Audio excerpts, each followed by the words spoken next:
ত্রয়োদশ জাতীয় সংসদ নির্বাচন এবং গণভোটের তফসিল ঘোষণা করা হবে। যেমনটি আমাদের মাননীয় প্রধান নির্বাচন কমিশনার মহোদয় বলেছেন, এই সপ্তাহের মধ্যেই কোনো এক সময় আমরা তফসিল ঘোষণা করব।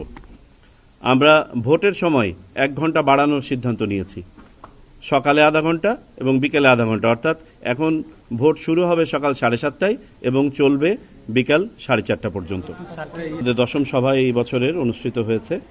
আমাদের আলোচ্য বিষয় ছিল আইন এবং রীতির আলোকে তফসিল পূর্ব এবং তফসিল উত্তর কার্যক্রম নিয়ে আলোচনা। আপনারা জানেন অতি শীঘ্রই আমাদের ত্রয়োদশ জাতীয় সংসদ নির্বাচন এবং গণভোটের তফসিল ঘোষণা করা হবে। যেমনটি আমাদের মাননীয় প্রধান নির্বাচন কমিশনার মহোদয় বলেছেন, এই সপ্তাহের মধ্যেই কোনো এক সময় আমরা তফসিল ঘোষণা করব।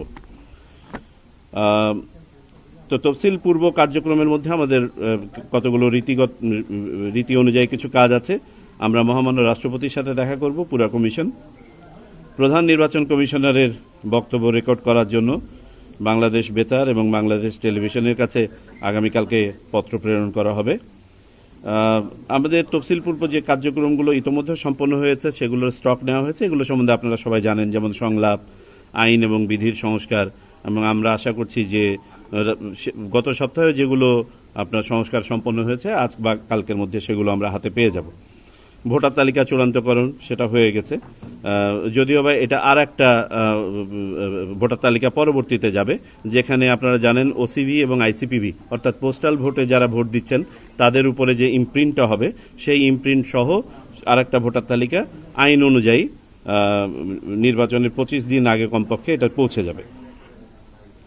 আমরা প্রিজাইডিং অফিসার, সহকারী প্রিজাইডিং অফিসার এবং পোলিং অফিসারের স্টক নিয়েছি। আমাদের প্রয়োজন এবং মাঠ পর্যায় থেকে যে তালিকা প্রস্তুত করা হয়েছে সেটা নিয়ে আমরা সিদ্ধান্ত নিয়েছি যে এখানে সরকারি, আধা সরকারি, স্বায়ত্তশাসিত, আধা স্বায়ত্তশাসিত এবং সরকার প্রতিষ্ঠান এবং ব্যাংক, সরকারি ব্যাংকের যারা কর্মকর্তা আছেন তাদেরকে আমরা এই তালিকায় সংযুক্ত করব। আমরা বেসরকারি যে ব্যাংকগুলো আছে সেগুলো আপাতত বিবেচনায় নিচ্ছি না, তারা রিজার্ভে থাকবে, একান্ত প্রয়োজন না হলে তাদেরকে নেওয়া হবে না।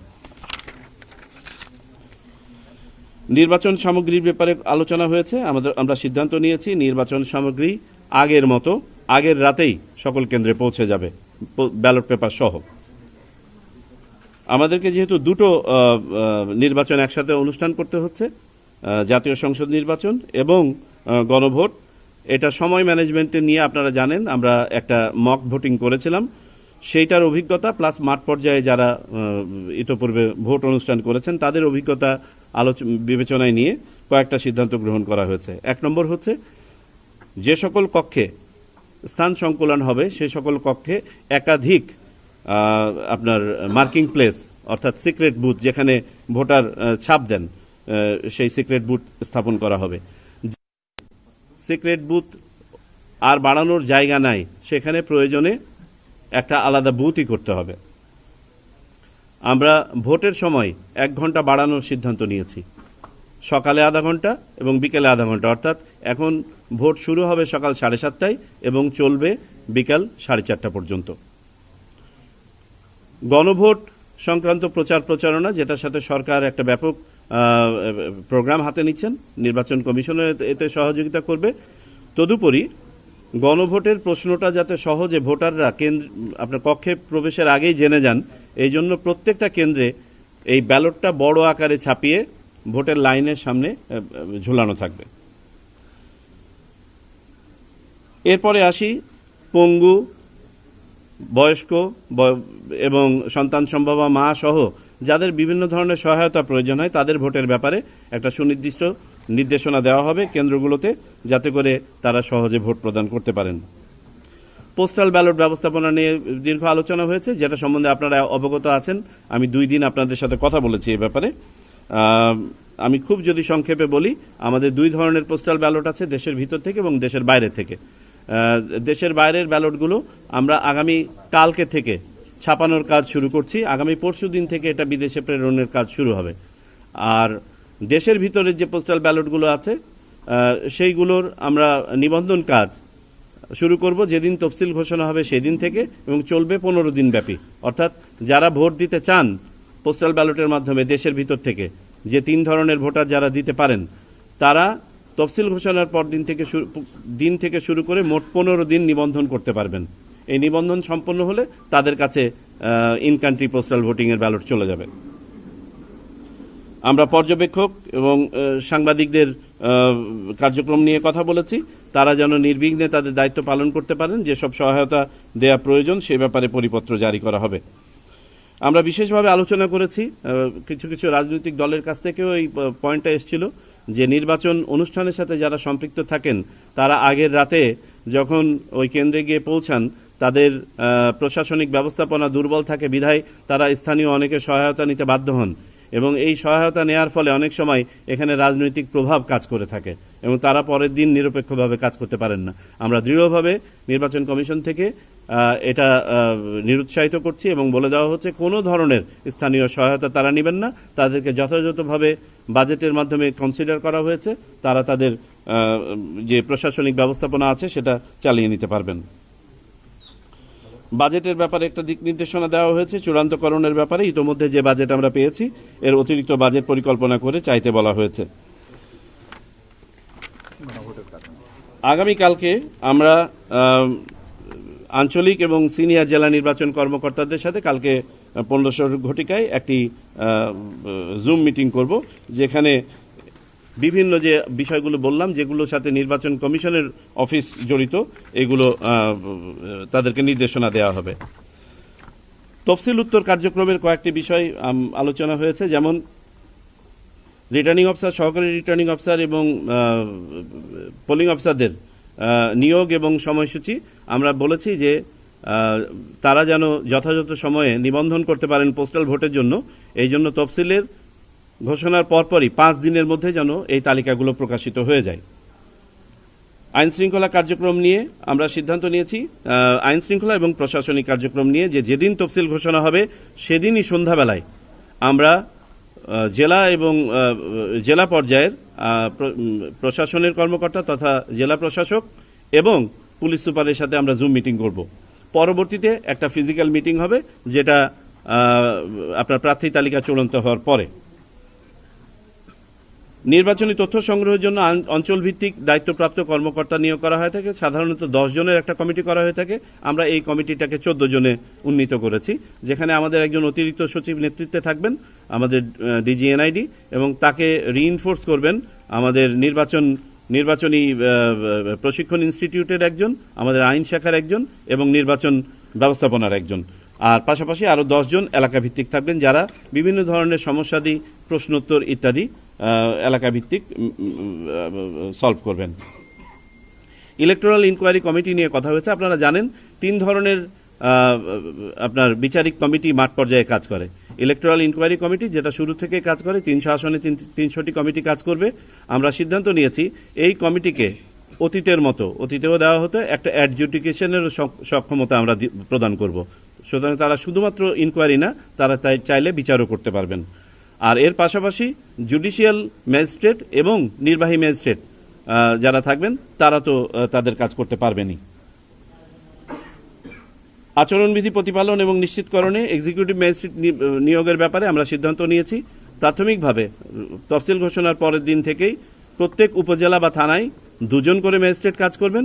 এই সংখ্যাটা শেষ 5 দিনে, অর্থাৎ নির্বাচনের আগের 3 দিন, নির্বাচনের দিন এবং নির্বাচনের পরের দিন এটা বেড়ে যাবে। নির্বাচনী এলাকায় সব ধরনের অনুদান, ত্রাণ ইত্যাদি বিতরণ সম্পর্কে যে নিষেধাজ্ঞা, সেই সংক্রান্ত পরিপত্র যথাসময়ে জারি করা হবে। তবে এতে যে সোশ্যাল সেফটি নেটওয়ার্ক যেটা আছে, যেখানে অনেকে বয়স্ক ভাতা পেয়ে থাকেন ইত্যাদি ইত্যাদি, এগুলোর উপরে কোনো ধরনের বাধা নিষেধ থাকবে না। বিভিন্ন ধরনের পরিপত্র যেগুলো জারি করা হয় সেগুলো আজকে প্রাথমিকভাবে দেখা হয়েছে, এগুলো as a matter of routine জারি হয়ে যাবে। প্রচার সামগ্রী অপসারণের ব্যাপারে আমরা যেদিন তফসিল ঘোষণা করব সাথে সাথে 48 ঘন্টা সময় দিয়ে সব ধরনের প্রচারণা যেগুলো রাজনৈতিক দলগুলো ইতোমধ্যে করেছেন এবং ঝুলিয়েছেন এগুলো সরাতে হবে এবং এগুলো না সরালে যথাযথ ব্যবস্থা গ্রহণ করা হবে নির্বাচনী আচরণবিধির আওতায়। বিভিন্ন দপ্তরে আধা সরকারি পত্র প্রেরণের ব্যাপারে কথা হয়েছে। তার মধ্যে অন্যতম একটা বিষয়, এবারে আপনারা জানেন যে আমরা ইন কান্ট্রি পোস্টাল ভোটিংটাকে কার্যকরভাবে প্রতিপালন করতে চাই এবং এটা আইনের মধ্যেও আনা হয়েছে। বিভিন্ন প্রতিষ্ঠানের এটা দায়িত্বের মধ্যে পড়বে, তারা যেন তাদের অধীনস্থ সবাইকে ভোট দিতে উৎসাহিত করেন।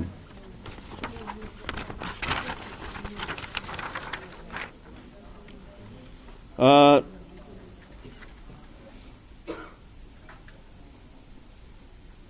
শৃঙ্খলা রক্ষাকারী বাহিনী মোতায়েনের ব্যাপারে একটি পরিপত্র এই সপ্তাহের মধ্যে নির্বাচন কমিশন থেকে দেওয়া হবে। এটার আলোকে স্বরাষ্ট্র মন্ত্রণালয় বিস্তারিত পরিকল্পনা প্রণয়ন করবে।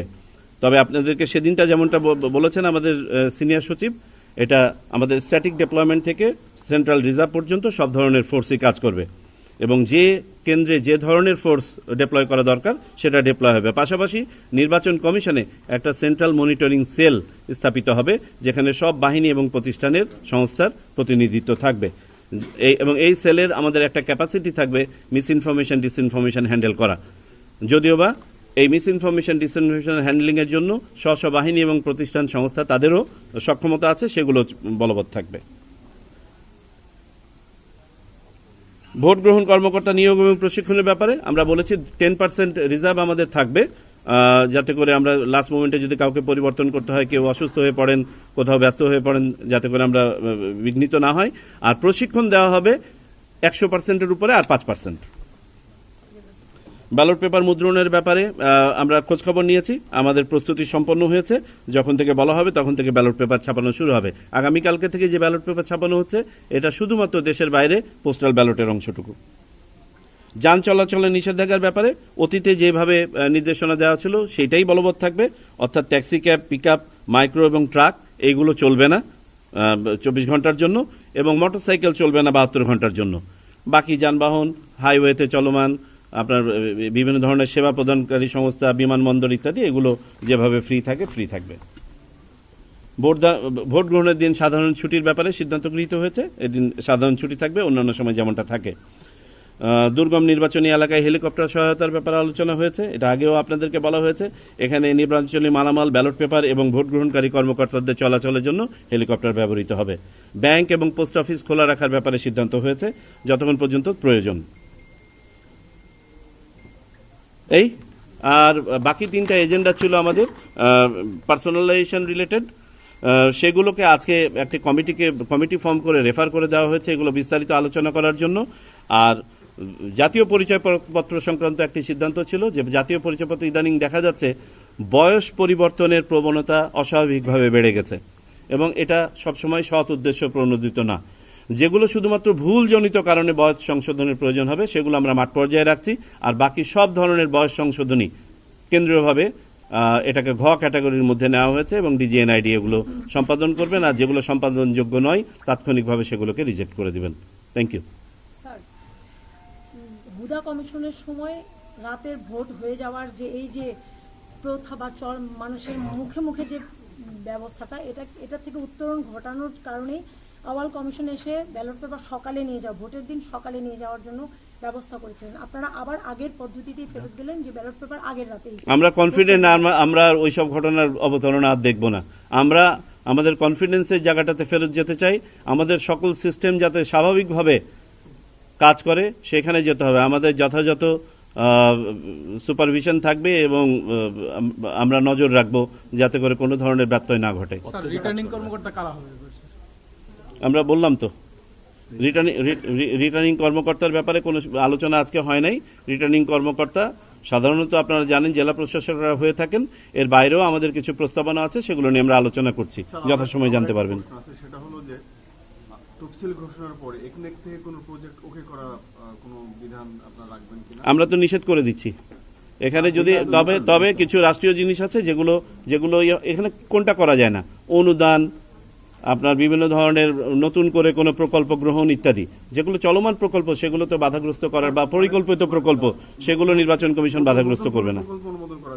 নতুন কোনো প্রকল্প, জি। তবে আবারও খেয়াল রাখতে হবে আমাদের কিন্তু এই মুহূর্তে একটা অন্তর্বর্তীকালীন সরকার আছে যেটার ক্যারেক্টার হচ্ছে নির্দলীয়। সুতরাং এখানে আমাদের নির্বাচন কমিশন তার জুরিসডিকশন ব্যবহার করবে, ডিসক্রিশনারি ব্যবহার করবে। কোনো অবস্থাতে যেন চলমান উন্নয়ন কর্মকাণ্ড প্লাস আপনার পরিকল্পিত উন্নয়ন কর্মকাণ্ড যেন ব্যাহত না হয়। এটা সময়ে দেখতে পাবেন, এটা সম্ভবত সম্ভব নয়। এই সপ্তাহের মধ্যে বলা হবে, বললাম তো। না, এখন বলা যাচ্ছে না। আমাদের তার আগে কিছু আমাদের প্রথাগত কাজ আছে, এগুলো সম্পন্ন করি। স্যার, এই- একটা বিষয়- আমাদেরকে আপনাদেরকে মনে হয় আমাদের মাননীয় প্রধান নির্বাচন কমিশনার বলেছেন যে এই দ্বিতীয় সপ্তাহে হবে, এই দ্বিতীয় সপ্তাহের মধ্যেই আমরা করবো ইনশাল্লাহ। পোস্টাল ব্যালটে নিবন্ধনের সময় কি আর বাড়বে কিনা? না, আমরা তো বাড়িয়েছি 7 দিন, 18 তারিখ পর্যন্ত ছিল, এটাকে বাড়িয়ে আমরা 25 তারিখ পর্যন্ত করেছি। আগে এলাকা ভিত্তিক করা ছিল, এটা আমরা পুরা বিশ্বে ওপেন করে দিয়েছি। সুতরাং পুরা বিশ্বে যে কোনো খান থেকে প্রবাসী বাংলাদেশি ভোটাররা আগামী 25শে ডিসেম্বর পর্যন্ত নিবন্ধন করতে পারবেন। বললাম যে আগামী পরশুদিন থেকে, এবং যখন ব্যালট পাঠানো শুরু হবে তার 2-4 দিন পরে আপনাদেরকে ওখানে নিয়ে যাব ইনশাল্লাহ। আমি বলতে পারছি না। ডিসেম্বরের দ্বিতীয় সপ্তাহ, 8 তারিখ থেকে 15 তারিখ। জি, স্যার ছুটির দিনও কি হতে পারে? হতেই পারে। স্যার, দেশে যে প্রবাসী স্যার, একজন একজন করে শুনি। হ্যাঁ, আবেদন এসেছিল যে বর্তমানে যে সিচুয়েশনটা আছে, রাজনৈতিক যে পরিস্থিতি আছে, বিএনপির নেত্রী অসুস্থ, মানে রাজনৈতিক পরিস্থিতি বিবেচনায় নিয়ে যেন তফসিল করা হয়, সেই বিষয় থেকে আপনার বিবেচনা এটার পক্ষে বিপক্ষে রাজনৈতিক দলগুলোর বক্তব্য আছে, এগুলো রাজনৈতিক বক্তব্য। নির্বাচন কমিশন তার স্বীয় বিবেচনায় যে আগের যে কমিটমেন্ট আছে এবং সরকারের যে পরিকল্পনা আছে সেই অনুযায়ী আমরা এগিয়ে যাচ্ছি। স্যার, আচরণবিধির বিষয়ে পোস্টার নিষিদ্ধ করতে, কিন্তু পোস্টার আসলে ছেয়ে গেছে স্যার। আমি রিসেন্ট কয়েকটা জেলাতেও গেলাম, কিন্তু আপনারা এটার কি পদক্ষেপ নিয়েছেন? আপনারা সরাতে বলছেন, আমরা সভাতে বলি নাই এখনো। আমরা যেদিন তফসিল ঘোষণা করব সেদিন থেকে আমরা কার্যকরী ভূমিকা আপনারা দেখতে পাবেন। সংলাপ করলে রাজনৈতিক দলের সাথে আমরা রাজনৈতিক পোস্টারের বিষয়ে কি কার্যকরী ভূমিকা দেখতে পাবো? তফসিল ঘোষণার পরে অপেক্ষা করেন। কি দিবেন স্যার? কারণ তো আমি তো আজকে বলেই দিলাম, প্রথমত হচ্ছে আমরা 48 ঘন্টা সময় দিব রাজনৈতিক দলগুলোকে সবকিছু সরানোর জন্য। তারপরে যদি না সরান, আচরণবিধির আওতায় যা যা করা দরকার তাই করা হবে। জাতীয় পোলিং বুথ বাড়বে নাকি সিক্রেট আমরা দুটোই বললাম যে যেখানে আমাদের ব্যাপারটা বোঝার চেষ্টা করেন, আমাদের ফ্লোটা কোনখানে গিয়ে স্লো ডাউন হচ্ছে যেখানে সিলটা দেওয়া হচ্ছে সেইখানে।